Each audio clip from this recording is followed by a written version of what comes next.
The marble floor was cold beneath Vivian Sterling's feet as she stood in the vast bathroom of the San Francisco penthouse, staring at two pink lines on a pregnancy test. The fog rolled in from the bay 40 floors below, shrouding the city. In gray mist that matched the numbness spreading through her chest, she was 28 years old, married to one of the most powerful men in Silicon Valley, and she had never felt more alone. Through the bathroom's floor-to-ceiling windows, she could see Marcus Blackwood's tech empire sprawling across the city below, servers humming in glass towers, algorithms shaping the future, billions of dollars flowing through digital veins. He controlled with surgical precision. But up here, in their sterile palace of marble and steel, life felt frozen in time. The pregnancy test trembled in her perfectly manicured fingers. 5 months. She was 5 months along, and somehow Marcus, the man who could predict market fluctuations down to the decimal point, hadn't noticed. Of course he hadn't. When had he last really looked at her? When had he last touched her without it being penciled into his calendar between board meetings? Mrs. Blackwood? Rosa's gentle voice drifted through the bedroom. The housekeeper had been more of a mother to Vivian these past 3 years than her own had ever been. Mr. Blackwood is asking if you'll be joining him for dinner with the Japanese investors. Vivian quickly hid the test, wrapping it in tissue. Tell him I'm not feeling well, she called back, her voice surprisingly steady. It wasn't a lie. The morning sickness had been brutal, though she'd attributed it to the stress of living in this beautiful prison. She caught her reflection in the mirror, still the same woman Marcus had married, still the perfect society wife with her chestnut hair always styled flawlessly, her designer clothes impeccable. But now she saw what he couldn't, the way her usually fitted dresses had grown snug, the subtle fullness in her face, the protective way her hand unconsciously rested on her stomach. The memory of their wedding day flickered through her mind.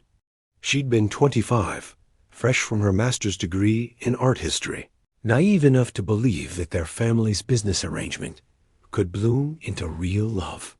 The sterling textile, fortune merging with Blackwood's tech empire, a match made in boardrooms blessed by stock prices. On their honeymoon in Tuscany, she'd seen glimpses of the man beneath the CEO facade.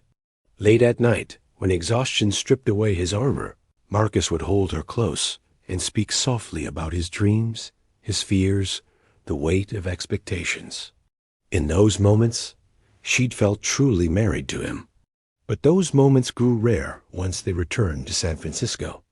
Marcus threw himself into expanding his empire with an intensity that bordered on obsession. Their conversations became status updates, their dinners networking opportunities. Even their most intimate moments felt scheduled, efficient. Another task on his endless to-do list. Vivian. Marcus's voice cut through her thoughts as he entered the bedroom, already adjusting his platinum cufflinks. At 35, he was devastating in his custom-tailored suits, his dark hair perfectly styled, his piercing blue eyes the same color as the Pacific on a stormy day. The Yamamoto deal hinges on tonight. I need you there. She turned from the window, noting how he didn't quite meet her eyes. When had that started? I told Rosa I wasn't feeling well. Take something. His fingers moved to his phone, already pulling up emails. This acquisition could revolutionize our AI division. The optics matter. They need to see us as a stable, united front. Stable. United. The words felt like ice in her veins. She was a prop in his corporate theater, beautiful scenery to make his empire appear more human. Marcus. Her voice was softer now, testing the waters. When was the last time we talked? Really talked, not about business or schedules or appearances. He finally looked up from his phone, but his expression was distracted, impatient. We talk every day. About what? About us? About what we want from this marriage? Something flickered. Across his face confusion, perhaps, or mild irritation. We want success, Vivian. We want to build something lasting. The company's valuation hit $200 billion last quarter. Everything we've worked for is paying off. Everything he'd worked for. She realized with crystalline clarity that she'd never been part of the equation. Not really. She was Marcus's most prized acquisition, perfectly maintained and strategically displayed, but never truly valued for who she was inside. Her hand moved instinctively to her stomach, where their child was growing. Their child, who would be born into this world of calculated affection and scheduled love. Would Marcus see this baby as another asset to optimize? Another piece on his corporate chessboard? I can't do this anymore, she whispered, more to herself than to him. But Marcus had already moved on, checking his Rolex with practiced efficiency. Dinner starts at 8. Wear the blue Valentino it photographs well. He paused at the door, his expression softening slightly. You know, I appreciate everything you do for us, for the company image. You're perfect at it. Perfect at it. Not perfect for him. Not perfect for their marriage. Perfect at being the wife his empire required. After he left, Vivian sank onto their king-sized bed, surrounded by Egyptian cotton that had never felt more like a shroud. The pregnancy test burned in her closed fist like a secret flame. This child deserved more than a father who would love them in quarterly reports. More than a mother who was slowly disappearing behind designer clothes and charity galas. For the first time in 3 years, Vivian Sterling began to plan not for her husband's success, but for her own survival, and for the tiny life growing inside her that would soon need a mother, brave enough to choose love over luxury, freedom over security. The golden cage was beautiful, but it was still a cage, and Vivian was finally ready to find the key. 3 weeks after discovering her pregnancy, Vivian Sterling had become a master of deception.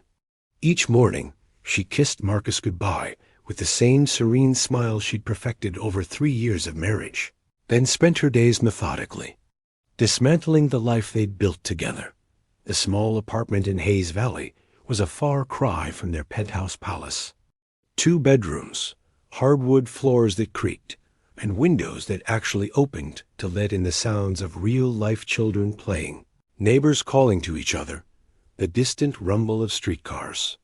Vivian had signed the lease under her grandmother's maiden name, Dumont, paying 6 months in advance with money from her own trust fund that Marcus had never bothered to monitor. Everything looks perfect, Dr. Sophia Martinez said, her warm hands gentle as she moved the ultrasound wand across Vivian's growing belly. The doctor's office was small and cozy, nothing like the sterile luxury of Marcus's private physicians. Here, Vivian was just another expectant mother, not Mrs. Marcus Blackwood, society wife and corporate asset.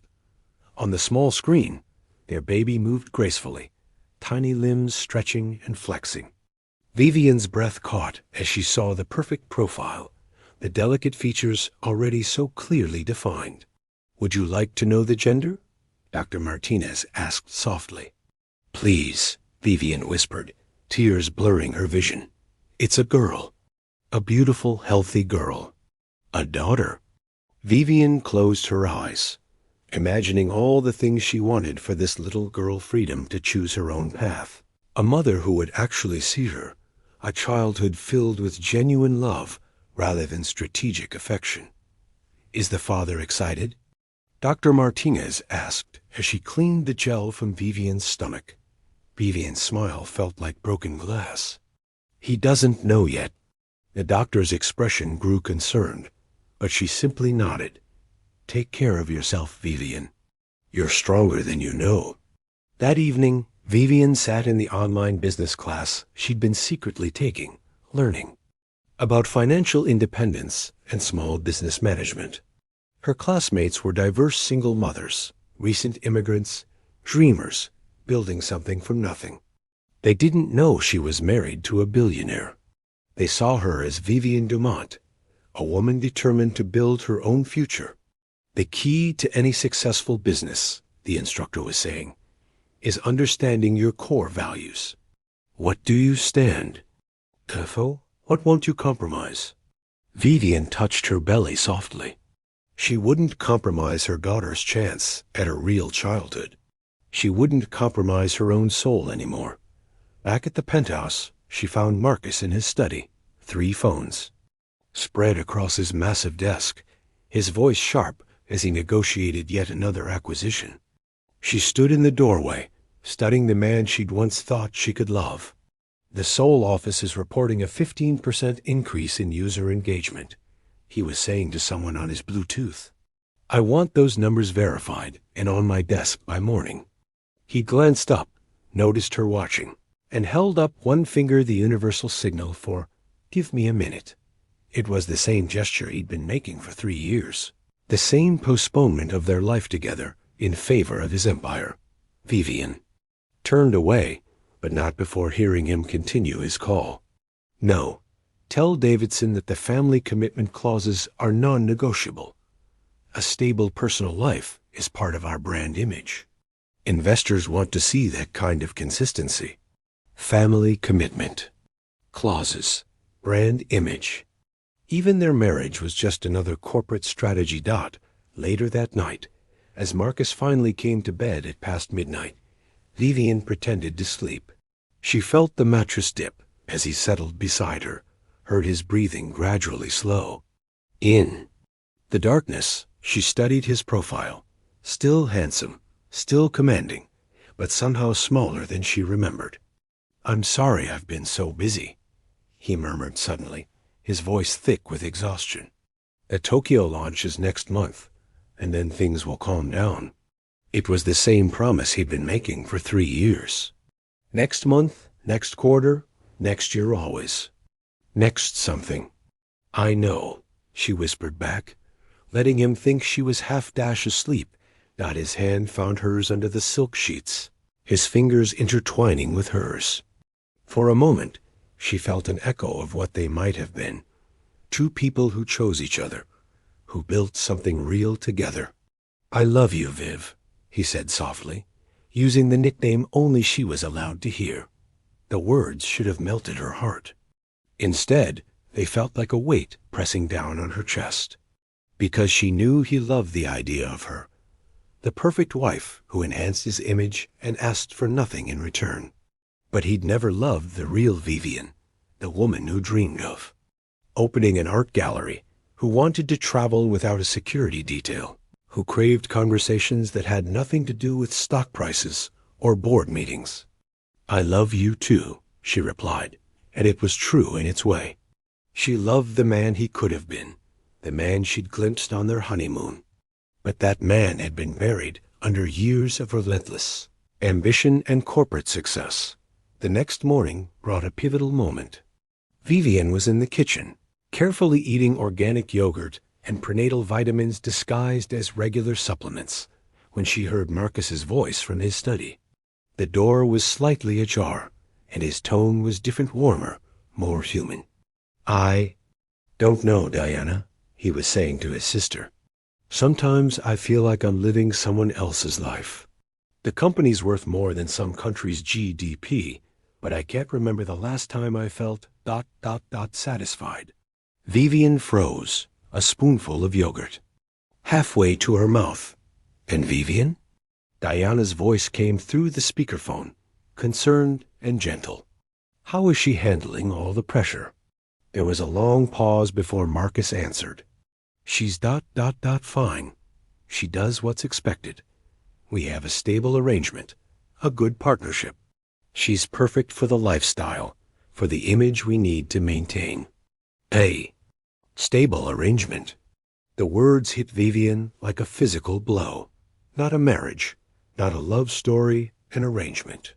A business partnership with romantic window dressing. Marcus, Diana's voice was sharp now.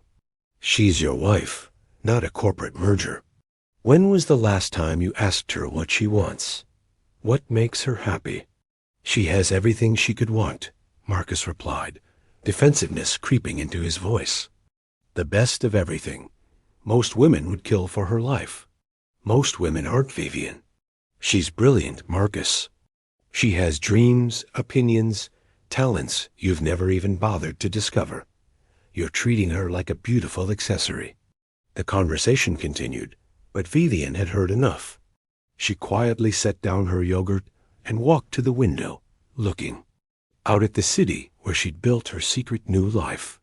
Diana was right. She was brilliant. She did have dreams. And for the first time in 3 years, she was going to pursue them. That afternoon, she met with Elena Reyes, the divorce attorney. Rosa had quietly recommended. Elena was a woman in her 50s, with steel-gray hair and compassionate eyes that had seen countless women rebuild their lives from nothing. "I want a clean break," Vivian said, her voice steady and sure. "No alimony, no claims on his assets. Beyond what the prenup stipulates, I just want my freedom." Elena studied her carefully. "You realize you're entitled to much more? California law, even with a prenup." "I don't want his money," Vivian interrupted. "I want something he can't buy or control. I want my life back." Elena smiled, the expression transforming her entire face. "Now that Mrs. Blackwood is going to be very interesting indeed." As Vivian left the lawyer's office, she felt something she hadn't experienced in years. Hope. Not hope that Marcus would change, not hope that their marriage could be salvaged, but hope for herself and her daughter. Hope for a future built on love instead of strategy, on genuine connection instead of corporate synergy. The secret plan was in motion, and for the first time since her wedding day, Vivian Sterling felt truly alive. The morning of the divorce proceedings dawned crystal clear over San Francisco Bay, the kind of perfect California day that made tourists fall in love with the city.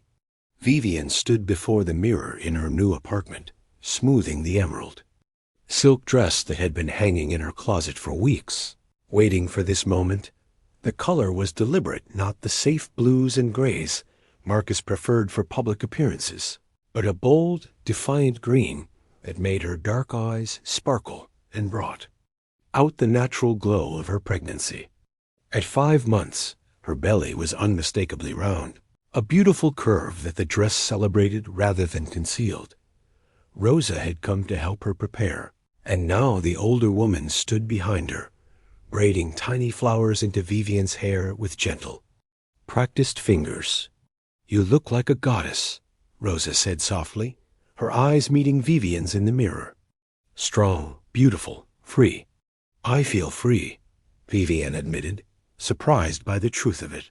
"For the first time in years, I feel like myself again."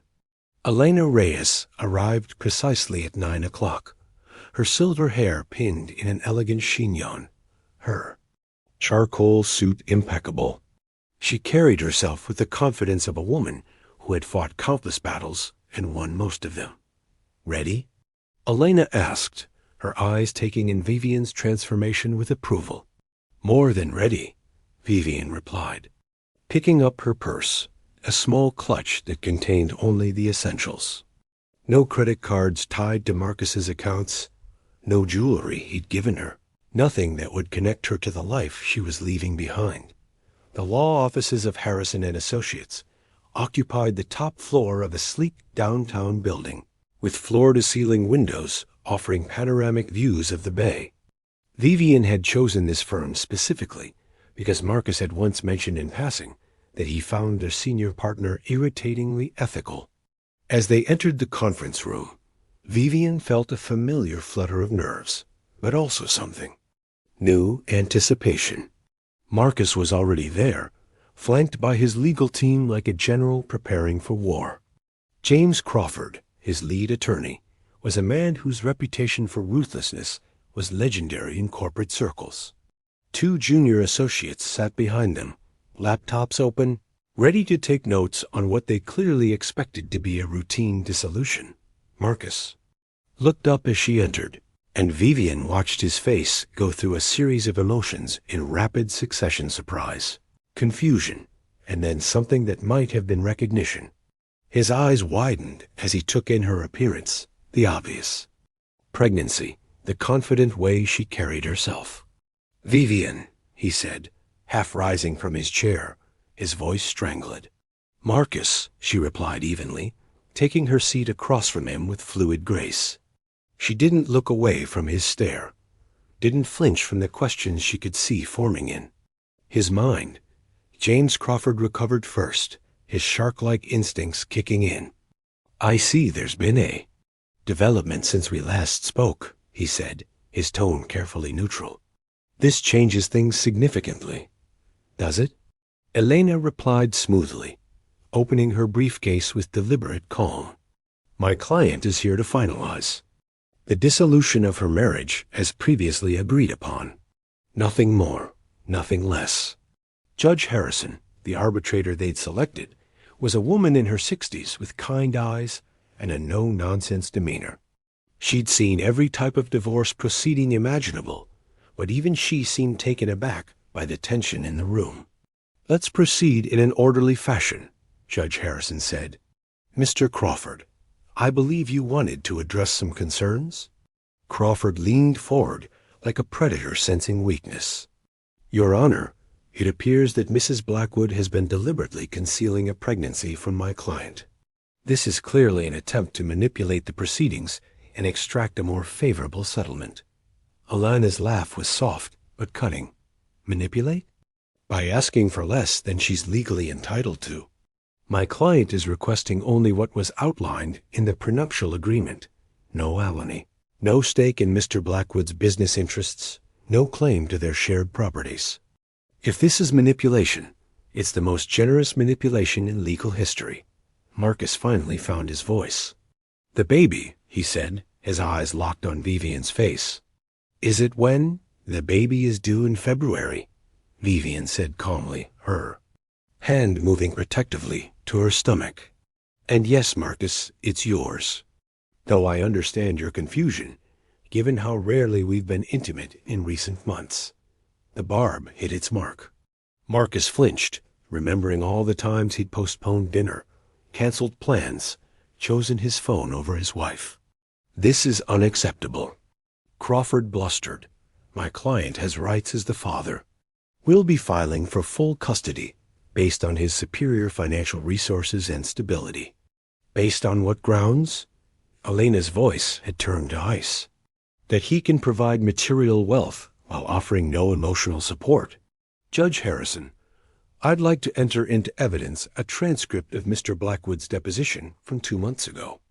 She slid a document across the table, and Vivian watched Marcus's face pale as he recognized his own words.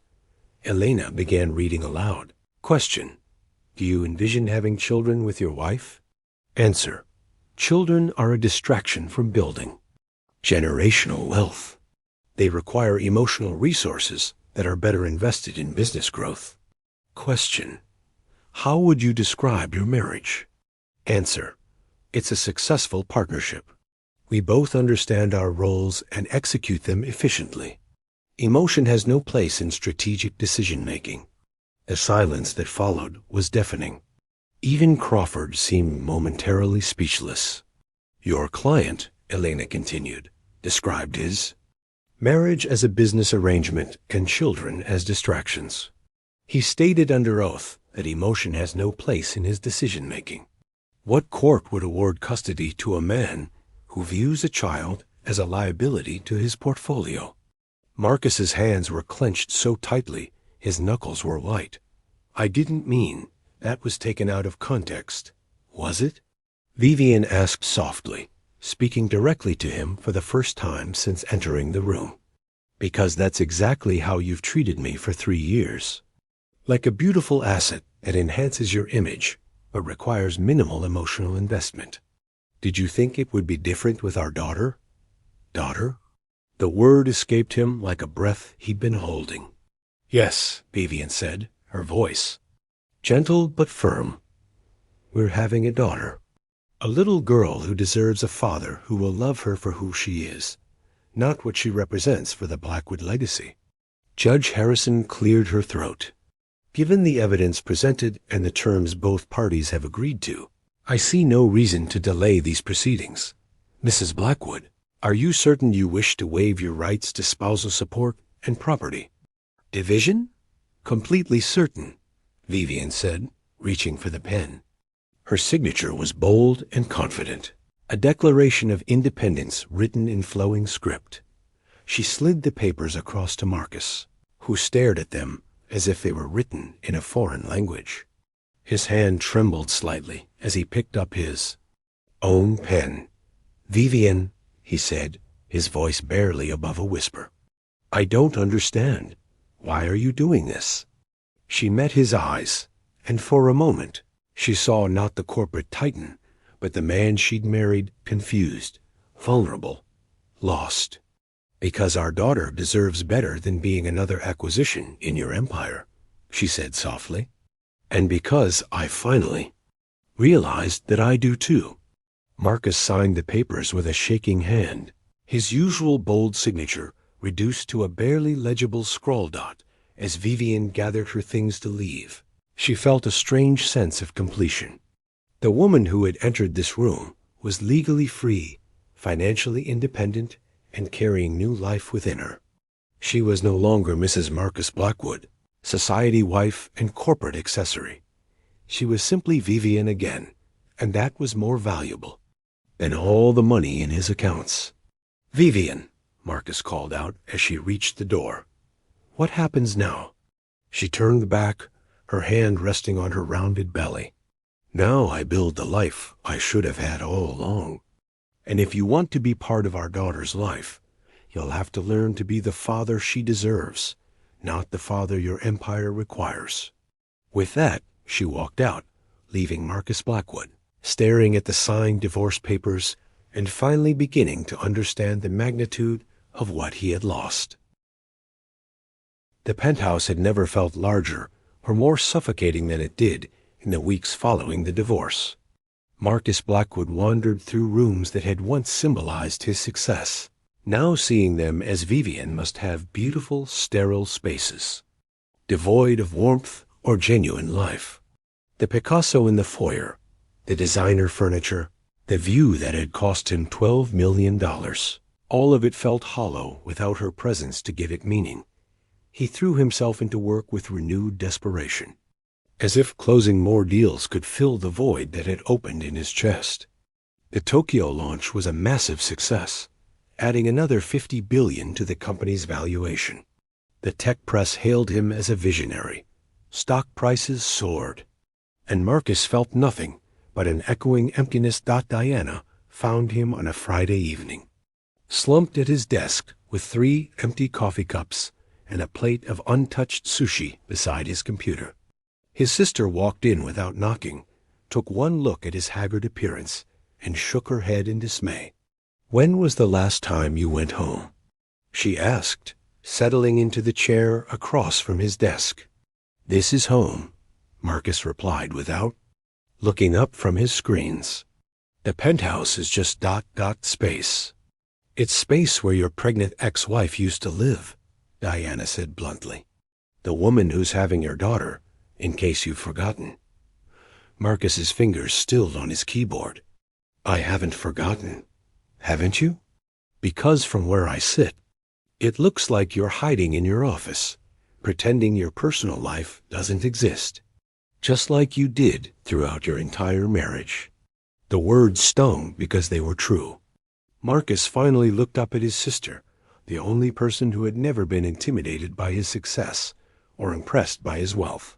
Diana was 2 years younger, a successful art therapist who worked with children, and she had always seen through his carefully constructed facade. She played me, Diana, he said, his voice rough with exhaustion. The pregnancy, the timing, showing up to the divorce, looking like ... like a goddess. It was all calculated. Diana raised an eyebrow. Was it? Or did she protect herself and her child from a man who'd have tried to control every aspect of their lives? The question hung in the air between them, uncomfortable and unavoidable. I hired an investigator, Marcus admitted, unable to meet his sister's eyes. Marcus, no. Tell me you didn't. I needed to know what she was planning, how she was supporting herself. She refused any money from me, so where is she getting? Stop. Diana's voice was sharp with anger. Just stop. Do you hear yourself? You're talking about the mother of your child, like she's a corporate rival, like she's someone you need to surveil and control. Thomas Mitchell's reports had been arriving weekly, filled with details that painted a picture Marcus hadn't expected. Vivian was living simply in Hayes Valley, taking business classes online, volunteering at a children's literacy center. She'd started seeing a kind obstetrician who treated her like family rather than a billionaire's ex-wife. She was happy that the photographs Thomas had included showed a woman transformed. Gone was the perfectly polished society wife who had graced magazine covers. This Vivian wore simple dresses and comfortable shoes, her hair often pulled back in a casual ponytail. But she glowed with a vitality Marcus had never seen during their marriage. In one photo, she was at a coffee shop with a man. Tall, with gentle eyes and an easy smile, he was helping her carry books from her business class. Gabriel Santos, the report noted, a freelance photographer who specialized in portraits of families and children. They weren't touching, weren't displaying obvious affection, but there was something in the way he looked at her, and how carefully he helped her into her seat. The man was looking at Vivian the way Marcus should have been looking at her for 3 years. I saw the photos, Diana said quietly, as if reading his thoughts. Thomas Mitchell isn't as discreet as he thinks he is. His assistant is married to one of my colleagues. Marcus's jaw tightened. So you know about the photographer. I know that a kind man is treating your ex-wife with the respect and attention she deserves. The respect you never gave her. I gave her everything. You gave her things, Marcus. Expensive, beautiful things. But you never gave her yourself. You never gave her your time, your attention, your genuine interest in who she was as a person. The truth of Diana's words hit him like a physical blow.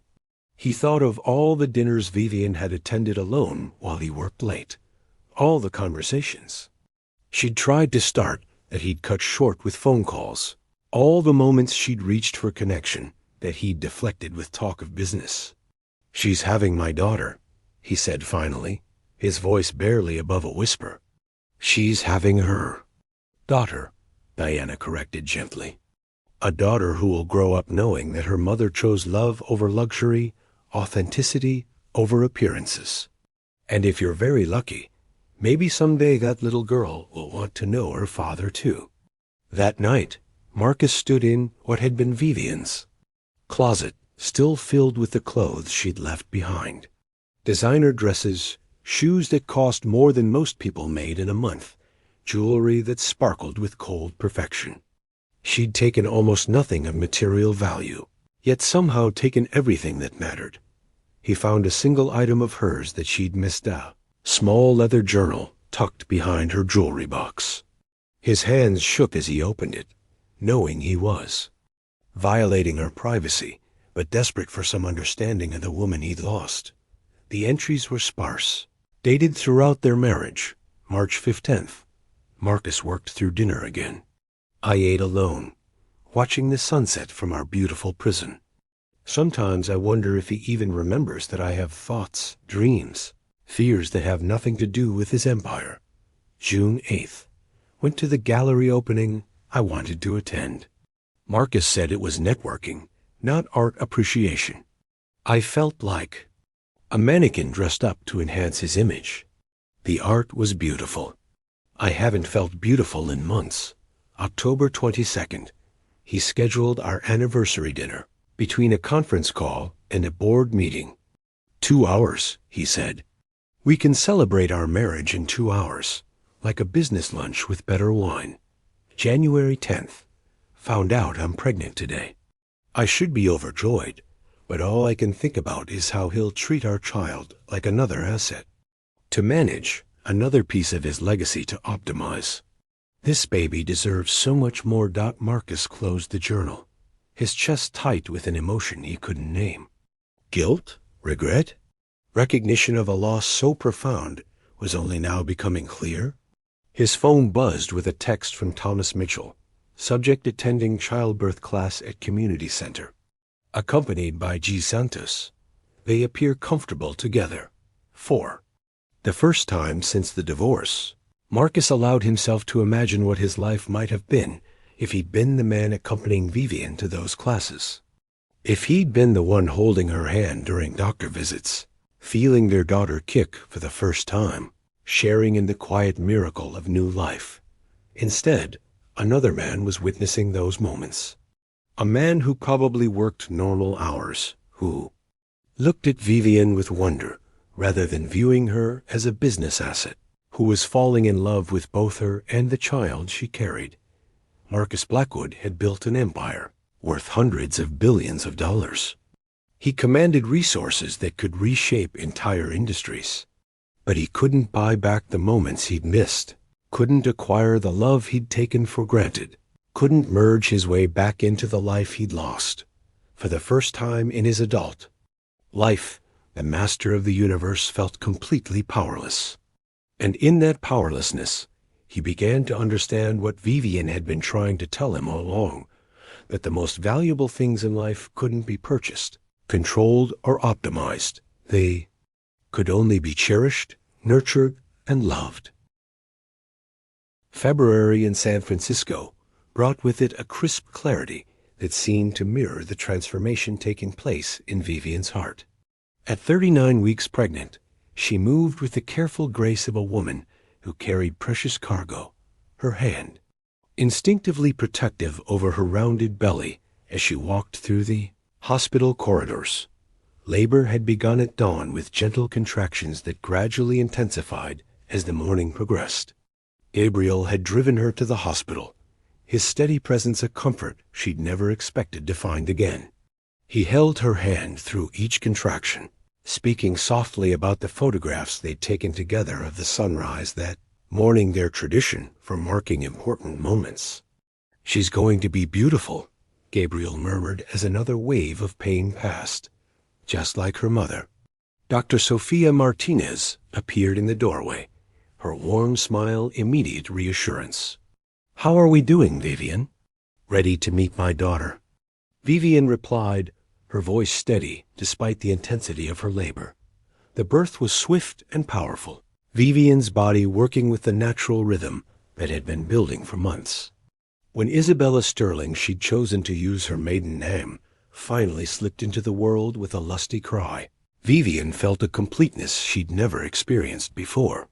"She's perfect," Dr. Martinez announced, placing the squirming pink baby on Vivian's chest. Absolutely perfect. Isabella had dark hair like her mother, and eyes that seemed to hold the same mysterious depth as the ocean. Her tiny fingers curled around Vivian's with surprising strength, and in that moment, Vivian knew with absolute certainty that every difficult decision had led to this perfect outcome. Gabriel stepped back to give them space, his eyes wet with tears he didn't bother to hide. "She's incredible, Viv. You're incredible." 3 days later, as Vivian was preparing to leave the hospital with Isabella, an unexpected visitor appeared. Diana Blackwood stood in the doorway, holding a simple bouquet of daisies and wearing an expression of nervous hope. "I hope it's okay that I came," Diana said softly. "I wanted to meet my niece." Vivian smiled, shifting Isabella slightly so. Diana could see her better. "Of course. Come in." Diana approached slowly, her eyes fixed on the baby's sleeping face. "She's beautiful, Vivian. She looks like you." "She has her father's stubborn chin," Vivian replied with gentle humor. "How is he?"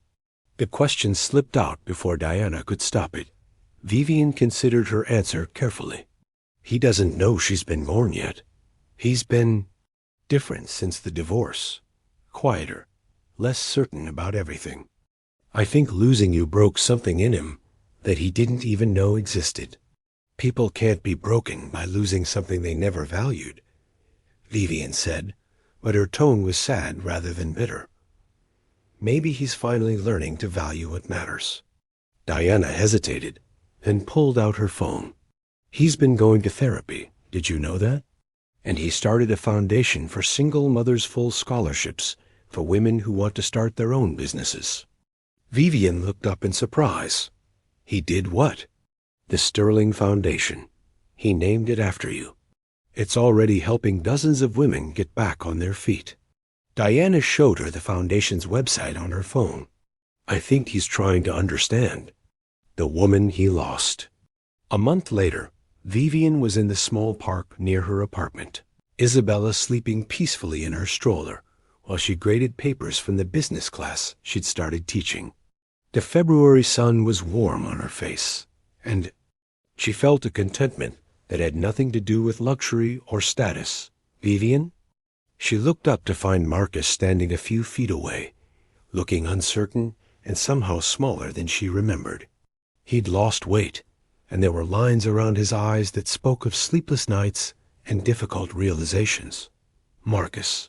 She kept, her voice neutral, protective instincts rising as his gaze moved to the stroller. Diana told me where you might be. I hope that's okay. I just ... I wanted to see her, if you'll let me.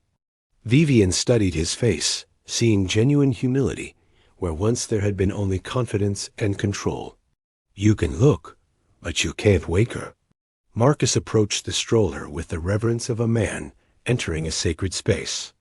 Isabella slept, with her tiny fists curled near her face, her dark eyelashes casting shadows on her cheeks. He stared at her for a long moment, his expression cycling through wonder, regret, and something that might have been love. She's perfect, he whispered, his voice thick with emotion. Isabella. Diana told me her name. Isabella Rose Sterling, Vivian confirmed. After my grandmother, not Blackwood. No, not Blackwood. Marcus nodded slowly, accepting this as he was learning to accept many things beyond his control. I understand. I have no rights here. But I wanted you to know I've changed, Vivian. I'm trying to change. Change for who, Marcus? For me? For her? Or for yourself? The question stopped him cold. He'd spent months in therapy, working with Dr. Sarah Chun to understand the emotional patterns that had governed his life. He'd donated millions to causes that helped women like Vivian. He'd restructured his entire company to promote work-life balance. But Vivian's question cut straight to the heart of his motivations. For myself first, he said finally, the admission clearly difficult. Because I realized that the man I was, the man who could let you slip away, who could miss the signs of your pregnancy, who could see our marriage as a business arrangement, that man was empty. Successful, but empty. Isabella stirred in her stroller, making tiny sounds that drew both parents' attention. But also for her, Marcus continued softly, because if there's any chance she might want to know me someday, I want to be worthy of that chance. Not as Marcus Blackwood the billionaire, but as her father. Gabriel appeared at the far end of the park, carrying coffee and treats from the nearby cafe. He saw Marcus immediately and stopped, clearly unsure whether to approach or give them. Privacy. That's Gabriel, Vivian said, following Marcus's gaze. He's been very kind to us. Marcus watched the other man, noting the way Gabriel's eyes went first to Vivian, then to Isabella, checking to make sure they were both safe and comfortable. It was the instinctive protectiveness of a man who genuinely cared, and Marcus felt a stab of something that wasn't quite jealousy, but might have been envy. He loves you, Marcus observed. He loves us, Vivian corrected gently. Both of us. He sees Isabella as a gift, not a complication.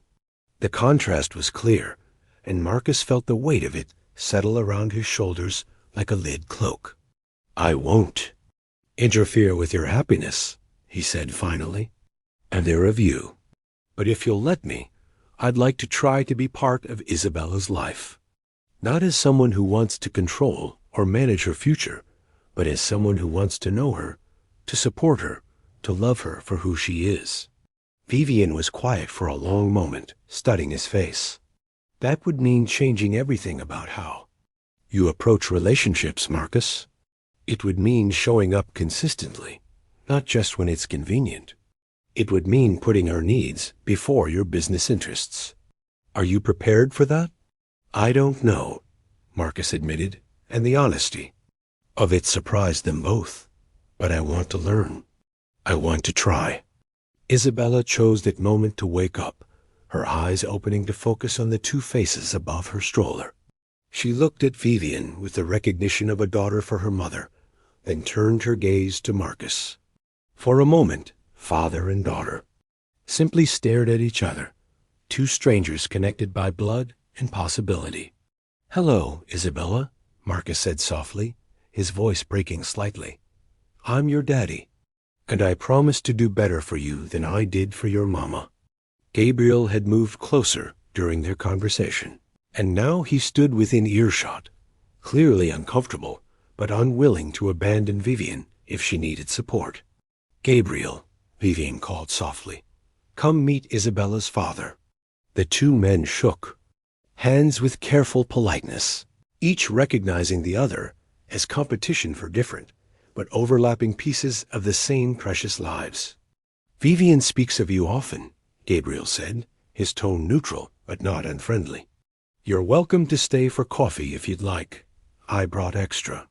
It was a generous gesture from a man who had every reason to see Marcus as a threat, and Marcus felt a grudging respect for Gabriel's character.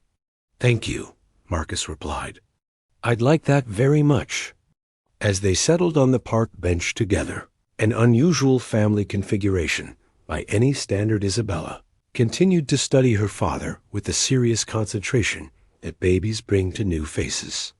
Marcus found himself talking to her in soft tones, telling her about the foundation he'd started, the changes he was making, the kind of man he hoped to become. "She's a good listener," Gabriel observed with gentle humor. "She gets that from her mother," Marcus replied, glancing at Vivian. "I'm still learning how to listen myself." The afternoon stretched into evening, filled with tentative conversations and careful boundary setting. Marcus learned that Isabella loved being sung to, that she had Gabriel's calm temperament, that she already showed signs of Vivian's artistic sensibilities in the way she responded to colors and music. When it was time to leave, Marcus stood, slowly reluctant to end this first real moment with his daughter. "When can I see her again?" he asked, the question humble rather than demanding. "When you're ready to see her as Isabella, not as the heir to your empire," Vivian replied. "When you can show up for her world instead of expecting her to fit into yours."